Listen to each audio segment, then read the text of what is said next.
자, 여러분 안녕하세요. 오늘은요, 거꾸리라고 하는 운동기구가 있죠. 그거의 또 위험성에 대해서 한번 말씀드려 보도록 하겠습니다.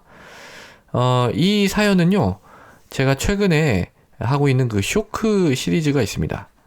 금요일마다 영상을 올리고 있는데요. 그 중에 이제 어떤 한 영상에 댓글을 달아주신 분이 계세요. 그분의 사연입니다. 한번 읽어볼게요.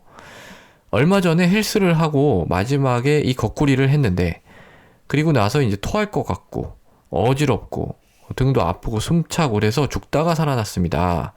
맥이 안 잡히고 1시간 후에 겨우 조금 괜찮아져서 집에 와서 혈압을 쟀는데 저혈압이었고 그 후로 일주일 동안 아프고 가슴도 답답하고 그러다 괜찮아지기는 했는데 다음부터 119를 부를 겁니다. 나이 든 사람은 거꾸리 하지 마세요. 이렇게 달아주셨습니다. 댓글을 달아주신 아유베다님께 진심으로 감사하다는 말씀을 드립니다. 저도 이 의견에 좀 동의를 해요. 나이 든 분들은 거꾸리 좀 안 하셨으면 좋겠습니다. 그래서 이분이 왜 이렇게 됐느냐, 이거는요, 뭐냐면 거의 뭐 실신하기 직전까지 가신 거예요. 실신하기 직전까지 가신 겁니다. 이걸 이제 우리가 프리신코피라고 얘기를 해요. 영어로는 프리신코피. 근데 실제로 진짜로 그냥 실신하시는 분들도 있어요. 여기서 조금만 넘어가면 그냥 실신이 되는 거거든요. 신코피가 되는 거거든요. 왜 거꾸리를 하다가 이런 사태가 발생을 하느냐? 이거는요, 모든 사람이 그런 건 아닙니다. 거꾸리를 한다고 해서 모든 사람이 다 이렇게 실신이 생기는 건 아닌데, 그런 어떤 특별한 상황, 그리고 그런 어떤 소인을 가지고 있으면 충분히 이런 게 발생을 할 수가 있거든요. 뭐냐면, 우리 몸에 반사 반응이 나타나는 거예요. 반사 반응. 그러니까, 몸을, 이렇게 거꾸로 이렇게 뒤집었던 거죠.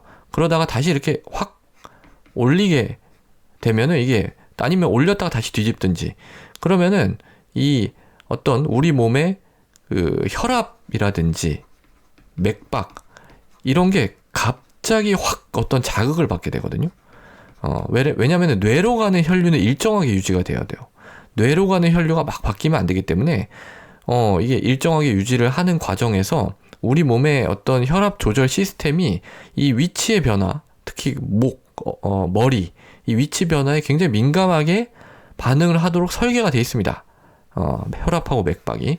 근데 이게 갑자기 확 바뀌는 과정 중에서 뭔가 이게 혼선이 올 수가 있는 거예요. 혼선이 와요. 그러면서 심한 경우에는 일시적으로 심장이 멈추기도 합니다. 그렇게 되면 이제 실신을 하게 되는 거죠. 그래서 이거 하실 때는요, 여러분들 굉장히 천천히 하셔야 돼요. 굉장히 천천히. 거꾸로 갈 때도 굉장히 천천히. 그리고 45도 이상 가지 마세요. 사실 가더라도 이거 막 거의 뭐 거꾸로 이렇게 막 계시는 분들이 있는데 저는 무서워요. 이렇게 보고 있으면은. 이게 그냥 이 정도만 해도 됩니다. 45도만 해도. 이거 하는 이유가 뭐 척추 쪽에 좀 부담 줄이고 뭐 이러려고 하는 거잖아요. 그러면은 45도만 해도 충분하다고 하니까 그 정도까지만 하시고 또 천천히 갔다가 와야지. 몸의 반응을 살피면서 하셔야 되는 거지. 그냥 휙 갔다가 휙 돌아오고 이러시면 안 돼요. 이게 이제 첫 번째 위험성이고요. 그 다음에 이제 두 번째 같은 경우에는요, 이게 거꾸로 이렇게 휙 돌아가면 뇌로 혈액이 쏠리겠죠. 피가 쏠린단 말입니다. 그러면서 이게 뭐 뇌혈관 질환이라든지 고혈압이라든지 이런 병이 있으면은 갑자기 뇌에 문제가 생길 수가 있는 거잖아요. 위험해질 수가 있는 거죠. 요런 위험성이 있어요. 그 다음에 이제 세 번째는 뭐냐면은 안전의 문제입니다. 안전 문제. 뭐냐면 이 고정이 되게 잘 돼야 되거든요. 거꾸로 도는데 이 고정이 안 돼 있으면 어떻게 돼요? 그냥 이렇게 해서 머리부터 박는 겁니다. 바닥에. 머리로 꽝 박는 거예요. 제가 실제로 이걸 한 분을 한번 본 적이 있어요. 이렇게 머리가 받친 분을. 그분은 어떻게 됐냐면 목에 이제 문제가 생겨가지고 사지마비 됐어요. 사지마비. 거꾸리 하다가.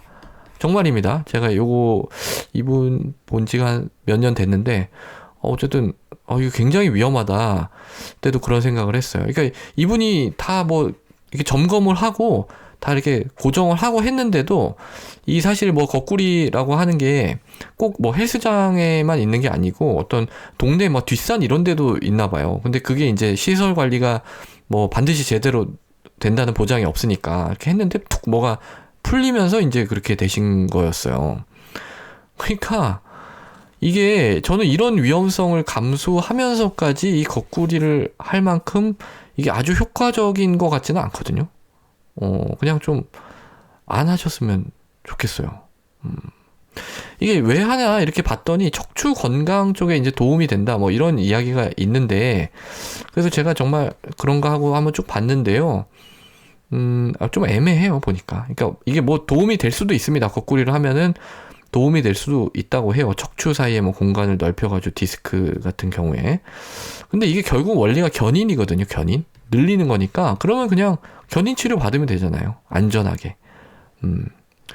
그래서 좀 별로 추천하지는 않고요.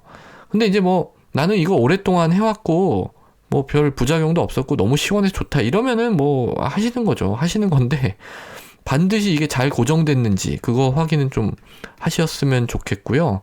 천천히 하시는 거. 너무 경사 급하게 안 하시는 거. 45도 이내로 하시는 거. 그거는 꼭 좀 주의해 주셨으면 좋겠습니다. 자, 그래서 오늘은요, 이 거꾸리라고 하는 그런 운동에 대해서 제 생각 한번 말씀을 드려봤습니다. 자, 오늘도 경청해 주셔서 대단히 감사합니다.